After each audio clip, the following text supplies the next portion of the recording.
வணக்கம். மார்க்கெட் இன்னைக்கு வந்து ஒரு டைரக்ஷனே இல்லாத போயிட்டு இருந்துச்சு. நீங்கள் எடுத்து பார்த்தீங்கன்னா இன்னைக்கு இன்ட்ராடே ஸ்விங் வந்து 262 பாயிண்ட்ஸ் நிஃப்டியை பொறுத்த வரைக்கும் அண்ட் க்ளோஸ் ஆனது வந்து 87 பாயிண்ட்ஸ். நினச்சி பாருங்க, ஆல்மோஸ்ட் 2.5 டைம்ஸ் வந்து ஸ்விங் ஆகுதுன்னு சொன்னால் பெரிய மூமெண்ட்ஸு.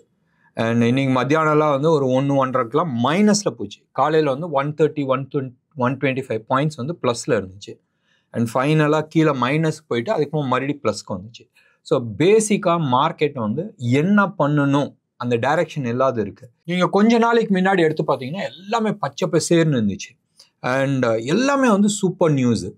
இப்போ ரியாலிட்டிஸ்க்கு வந்துட்டுருக்கு. நீங்கள் எடுத்து பாருங்கள், ஏப்ரல் மாதத்தில் வந்து we did all time high GST collection. நேற்று வந்து இன்ஃப்ளேஷன் டேட்டா நான் சொல்ல மறந்துட்டேன், பட் 6 இயர்ஸ் லோ. எவ்வளோ? 6 இயர்ஸ் லோ. யூஎஸோட இன்ஃப்ளேஷன் டேட்டாவும் almost 4.5 years low. So that means everything is positive. யூஎஸும் வந்து ஒவ்வொரு ஏரியாவாக வந்து வாரை வந்து க்ளோஸ் பண்ணிட்டு வராங்க. இந்தியா பயங்கர ட்ரம்பிங் விக்ட்ரி. அடுத்த ஒரு 6-7 வருஷத்துக்கு வந்து ப்ராபப்ளி அட்லீஸ்ட் ஒரு 5 வருஷத்துக்கு வந்து பாகிஸ்தான் சைடில் வந்து எந்த விதமான ப்ராப்ளமும் வரும், அது மாதிரி அடி. ரைட்? இதில் வந்து நிறைய பேர் ஆர்கியூ பண்ணலாம், இந்தியா ஜெயிக்கல, இது பண்ணலாம், அது பண்ணலாம். That's okay. Reality is there in the front. இதில் நிறைய பேர் பாகிஸ்தான் சைடில் வந்து மீடியா நிறைய ஃபோக்கஸ் பண்ணிட்டு இருக்காங்க, இந்தியா சைடில் நிறைய ஃபோக்கஸ் பண்ணிட்டு இருக்காங்க. பட் இந்தியாவோட மீடியாவும் பார்க்க வேணாம், பாகிஸ்தானோட மீடியாவும் பார்க்க வேணாம். இன்டர்நேஷ்னல் சைடில் நிறைய இது எடுத்து பாருங்கள். தோ வெஸ்டர்ன் மீடியா அண்டர் பிளே பண்ணிகிட்டு இருக்கு. பட் ஒரு கண்ட்ரியோட 4வது நாள், it's not a full fledged war. Right? It's not a full fledged war. 11 air bases அடிக்கிறாங்கன்னு சொன்னால் அதோட அந்த நாடோட டிஃபென்ஸ் சிஸ்டம் என்ன சிச்சுவேஷன் நினச்சி பாருங்க. டீப் இன்சைட் அண்ட் நிறைய விஷயங்கள் இந்த தர இந்தியன் கவர்மெண்ட் வந்து ஆர் டிஃபென்ஸ்னே எடுத்துக்கலாம். சாதாரணமாக வந்து டிஃபென்ஸ் மினிஸ்ட்ரி சைடில் வந்து வருவாங்க, இல்லை ஹோம் செக்ரட்டரி சைடில் வந்து வருவாங்க.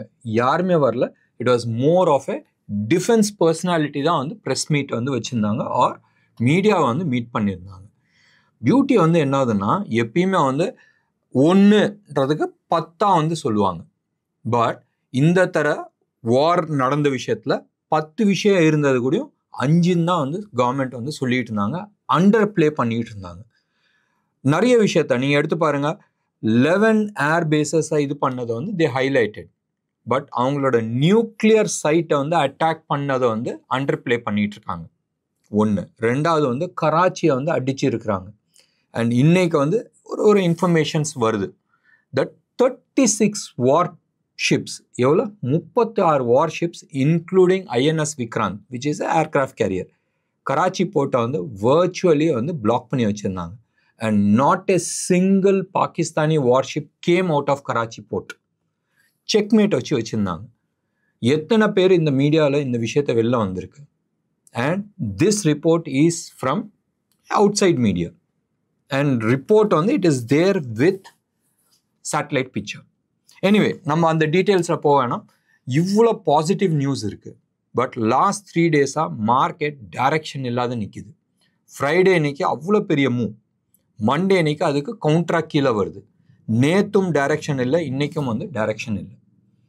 Market is waiting for something very serious direction. ஒன்று இல்லை, இந்த எக்ஸ்பைரி முடிச்சதுக்கப்புறமா மேலே தூக்க போகுதான்றது தெரியாது. 25,000 வந்து ஹையஸ்ட் கால் ரைட் ஆயிருக்கு. அண்ட் கால் வந்து நீங்கள் எடுத்து பார்த்தீங்கன்னா நேற்று வந்து 1.29 crores இருந்துச்சு. இன்னைக்கு close to about 1.5 crore, 1.48 lakh calls வந்து அந்த இடத்துல ரைட் பண்ணப்பட்டிருக்கு. 25,000 அந்த லெவலில் உடைக்கிறதுக்கு வந்து கஷ்டப்படுது.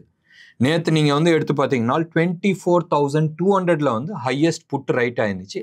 இன்னைக்கு அது மூவ் ஆகி மேலே வந்து எழுதியிருக்கிறாங்க. எந்த லெவல்? அட் தி மணி. இன்னைக்கு எக்ஸ்பைரி எங்கே ஆயிருக்கு? 24,728 ஆயிருக்கு. அண்ட் 24,700 வந்து ஹையஸ்ட் புட் ரைட் ஆயிருக்கு. ஸோ தட் மீன்ஸ் மேலே இருக்கிற ரெசிஸ்டன்ஸ் அதே லெவலில் இருக்குது, பட் கீழே இருக்கிற சப்போர்ட்டை வந்து மேலே தூக்கிட்டு வந்திருக்கு. ஸோ மோர் ஆஃப் அப்சைட் பிரேக்கிங்கான நிறைய பாசிபிலிட்டிஸ் இருக்குது. நிறைய ஹெவி வெயிட் ஸ்டாக்ஸ் வந்து it is just consolidating before it makes a figure move. 1. 2. இன்னமும் அடுத்த ஒரு வாரம் 10 நாளைக்குள்ளே வந்து இந்த 25,500 லெவலில் வந்து டச் பண்ணி ஆகணும். Time squaring June first week இல்லை செகண்ட் வீக்குள்ளே வந்து 27,000 வரைக்கும் டச் பண்ணுறதுக்கான சான்சஸ் இருக்குது. ஒன், சப்போஸ் அந்த டைம் ஃப்ரேம் மிஸ் ஆச்சுனால் ஜூலை எண்டுக்குள்ளே வந்து டெஃபினட்டாக வந்து 27,000 டச் ஆகணும். ஸோ இதான் வந்து மார்க்கெட்டோட செட்டப். அண்ட் ஃபஸ்ட்டு வந்து இதுக்கு வந்து 25,500 வந்து பிரேக் பண்ணும் decisively on a weekly chart. So இந்த செட்டப் ஒரு சைடு ஞாபகம் வச்சுங்க. புல்லிஷாக யார் யார் இருக்கிறாங்க? HDFC almost target achieved, ICICI almost target achieved. இது இல்லாத வேறு யார் இருக்கிறாங்க? ரிலையன்ஸ் வந்து சூப்பர் டூப்பராக இருக்குது. ஒன்று, எல்என்டி இருக்குது, ஐடிசி இருக்குது, டிசிஎஸ் அண்ட் இன்ஃபோசிஸ் வந்து இந்த ஃபாலுக்கு there was a pullback on a weekly chart. And weekly chartல ப்ராபப்ளி இன்னும் ஒரு 1 or 2 வீக்ஸ் வந்து அப்சைடு போகிறதுக்கான பாசிபிலிட்டிஸ் இருக்குது.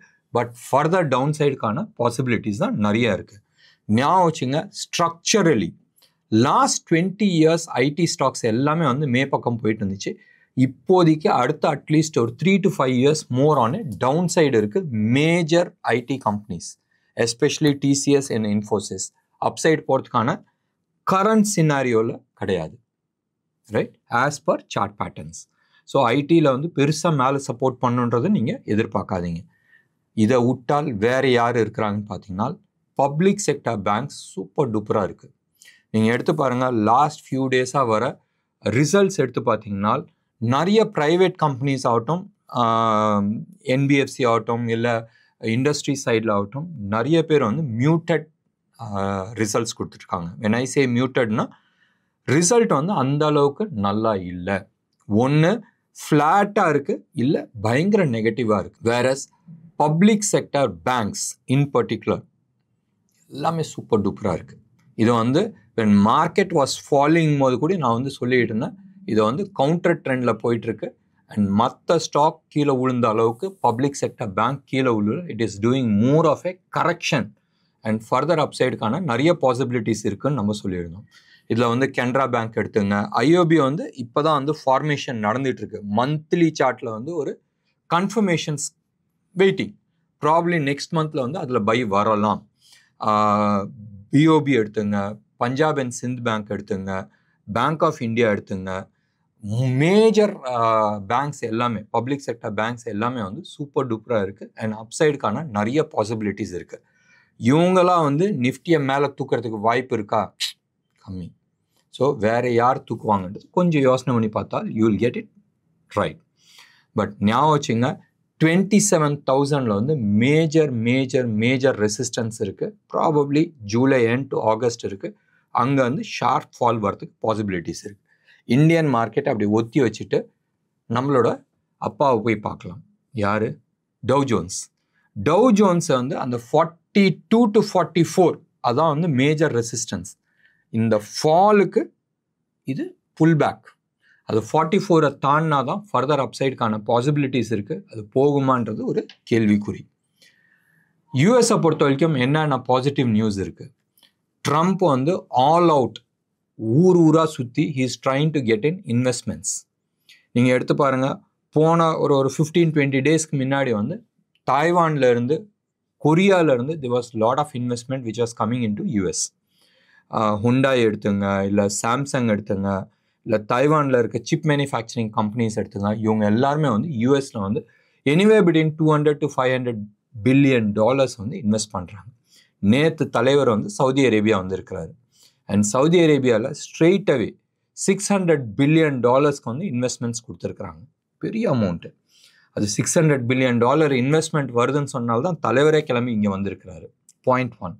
பாயிண்ட் 2, $142 பில்லியன் வந்து டிஃபென்ஸ் டீலும் எடுத்துகிட்டு போயிருக்கிறாங்க. இதுக்கு முன்னாடி சவுதி அரேபியாவோட ஸ்டேட்டஸ் என்ன இருந்துச்சு? They almost moved out of US and they were going towards Russia. And அதை வந்து செக்மேட் வச்சுருக்கிறாங்க. இன்னைக்கு ட்ரம்ப் வந்து இன்னொன்று ஒரு சின்ன குண்டு வந்து போட்டிருக்காரு. He set about Iran. ஈரானை பற்றி அவர் சொல்லும் போதும் ரொம்ப கிளியர் கட்டாக சொன்னார், யாருமே வந்து எனக்கு நிரந்தர எனிமி கிடையாது. என்னையை பொறுத்த வரைக்கும் growth தான் வேணும், பிஸ்னஸ் தான் வேணும். அண்ட் யாராக இருந்தாலும் நம்ம போரை நிப்பாட்டிட்டு நம்ம பிஸ்னஸ் பேசலாம். சப்போஸ் நீங்கள் வந்து நியூக்ளியர் டீலுக்கு ரெடி, நாங்கள் சொல்கிற மாதிரி நீங்கள் வந்து பழசெல்லாம் விட்டுட்டு டெரரிசம்க்கு சப்போர்ட் பண்ணுறதை விட்டுட்டு if you are coming for a open talk we will talk. இல்லைன்னு சொன்னால் எனக்கு பாம்பு போடுறதுல எந்த விதமான தயக்கமும் கிடையாது. இதுக்கு முன்னாடி இருக்கிற எந்த பிரசிடென்ட் ஆனாலும் எடுத்து பாருங்க, ஆப்கானிஸ்தானில் $1 trillion they are spent. ஈராக்ல வந்து they are spent somewhere close to about 750 to 800 billion dollars. இது மாதிரி பெரிய அமௌண்ட் விடுறதுக்கு நாங்கள் ரெடி இல்லை. We are more interested in the development rather than into wars. இது மாதிரி ஒரு ஸ்டேட்மெண்ட் யூஎஸ் பிரசிடென்ட் கொடுக்கறது வந்து it is something very surprising. But நீங்கள் லாஸ்ட் ஃபியூ டேஸோட அவரோட ஆக்டிவிட்டீஸ் எடுத்து பாருங்கள். வந்த புதுசில் போட்டு எல்லாத்தையும் ஆட்டினார். But of late he is meaning business and எல்லாம் செட்டில் ஆகும்போதும் he is talking about settlement. Probably இதை வந்து நம்ம போலீஸ்காரங்க யூஸ் பண்ணுற டாக்டிக்ஸு. போலீஸ் திருடனை பிடிச்சோன்னா என்ன பண்ணுவாங்க, பிடிச்சோன்னா 4 அறை விட்டு செம்ம லட்டி போடுவாங்க. அதுக்கப்புறமா தான் உட்கார வச்சு பேசிகிட்டு இருப்பாங்க. ரைட், இது வந்து அதுக்கப்புறமா அன்பாக பேசிகிட்டு இருப்பாங்க. அப்போ தெரியாத அடிச்சிட்டா இது மாதிரின்றது. Something is trying to use the same strategy. So it has lot of psychology. So இதே தான் வந்து ப்ராபப்ளி யூஎஸ் பண்ணுதான்றதை நம்ம பார்க்கணும். வெயிட் பண்ணி பார்க்கலாம் யூஎஸ் மீண்டும் சக்ஸஸ்ஃபுல் ஆகுமா. ஏன்னு சொன்னால் மேஜர் ப்ராப்ளம் அவங்களோட கடன், அதை வந்து இன்னும் அட்ரஸே பண்ணல. டாலர் இண்டெக்ஸ் வந்து சம்வேர் க்ளோஸ் டு அபவுட் 114 115லேருந்து இட் கேம் டு 98. நான் கொடுத்துருக்கிற இலக்கு வந்து 88 அண்ட் அந்த 98க்கு வந்துட்டு pull back day before yesterday somewhere close to about 101 வரைக்கும் போயிருந்துச்சு. இது மேலே போகும் தான் நிறைய பேர் எதிர்பார்த்துருந்தாங்க. But I was very confident இந்த ஃபாலுக்கு இது வந்து ஒரு pull back and further downside moments ஆரம்பிச்சிருச்சு. நேற்றே வந்து ஒரு ஃபால் இருந்துச்சு, இன்றைக்கி ஃபர்தர் டவுன் சைட் வந்துகிட்டு இருக்கு. So probably dollar index is heading towards 88. Dollar index 88 போகுதுனால் இன்ட்ரெஸ்ட் ரேட் எங்கே போகும், யூஎஸ் ஸ்டாக் மார்க்கெட் எங்கே போகுன்றதை நம்ம பார்க்கணும். ருப்பியை பொறுத்த வரைக்கும் ஸ்டேபிளாக இருக்குது. சம்வேர் க்ளோஸ் டு அபவுட் நேற்று லெவலில் தான் இருக்குது. 85.35 அந்த லெவலில் தான் நிற்கிது. சில்வர் கோல்டு எல்லாமே வந்து நேற்று லெவலில் தான் இருக்கும். ஒன்றும் பெரிய மாற்றங்கள் கிடையாது. நேற்று 9,700 பக்கமாக இருந்துச்சு 24 கேரட் கோல்டு. இன்றைக்கி வந்து 9,610 அந்த லெவலில் இருக்குது. அரௌண்ட் 90 rupees per gram வந்து குறைஞ்சிருக்கு. பெரிய மாற்றங்கள் கிடையாது. அண்ட் சில்வரை பொறுத்த வரைக்கும் close to about 500 rupees per kg வந்து குறைஞ்சி 98,000 அந்த ஜோனில் வந்து ட்ரேட் ஆகிட்டுருக்கு. 30-40 ரூபா இந்த சைடு அந்த side. 98,000 rupees per kg of silver 999 quality சென்னையில் ஜிஎஸ்டியோட விற்கிற ரேட்டில் இருக்குது. எஃப்ஐஐஸோட கிளாரிட்டிஸ் கிடையாது. நேற்றும் வந்து எஃப்ஐஐஸ் வந்து விற்று இருந்தாங்க. Somewhere close to about 476 crores வந்து விற்றுருந்தாங்க. நம்ம ஆளுங்க வந்து அரௌண்ட் 4,300 crores பக்கமாக வந்து வாங்கியிருந்தாங்க. So FIIs they are continuing to sell and they are trying to exit. ஞாபகம் வச்சுங்க, ஃப்ரைடே இன்னைக்கு 900 points அப்பா இருந்தப்போ they sold it for somewhere close to about 3,800 crores. எக்ஸாக்டாக சொல்லணும்னா 3,798 crores வந்து அவங்க விற்றுருந்தாங்க. So FIIs is more on a exit mode. இன்சைடில் வரல, பட் டைரக்ட் இன்வெஸ்ட்மெண்ட்ஸாக உள்ளே வராங்க. ஸ்டாக் மார்க்கெட்டில் வரல, but they are trying to bring in இன்வெஸ்ட்மெண்ட்ஸாக into development and into production ஏரியாவில் வந்து வராங்க, which is a positive for the India. அதை வந்து எஃப்டிஐன்னு சொல்லுவாங்க, ஃபாரின் டைரக்ட் இன்வெஸ்ட்மெண்ட்ன்றது. எனிவே மார்க்கெட் வந்து இன்னமும் அப் ட்ரெண்டில் தான் இருக்குது. ஷார்ட் போயிடாதீங்க, ப்ராஃபிட் டேக்கிங் நடந்துகிட்ருக்கு. ஸ்ட்ரிக்ட் ஸ்டாப் லாஸ் மெயின்டைன் பண்ணுறது மிக மிக அவசியம். டாலர் இண்டெக்ஸில் ஒரு சைடு கண்ணு வச்சிங்க, யூஎஸோட பாண்ட் மார்க்கெட்லையும் ஒரு சைடு கண்ணு வச்சிட்டுனால் you will get more clarities. என்ன நேர்களே, இன்னைக்கு ப்ரோக்ராம் உங்களுக்கு பிடிச்சிருந்துச்சுன்னா லைக் பண்ணுங்கள், ஷேர் பண்ணுங்கள். டெஃபினட்டாக உங்களோட கமெண்ட்டை நான் எதிர்பார்க்குறேன். நன்றி, வணக்கம்.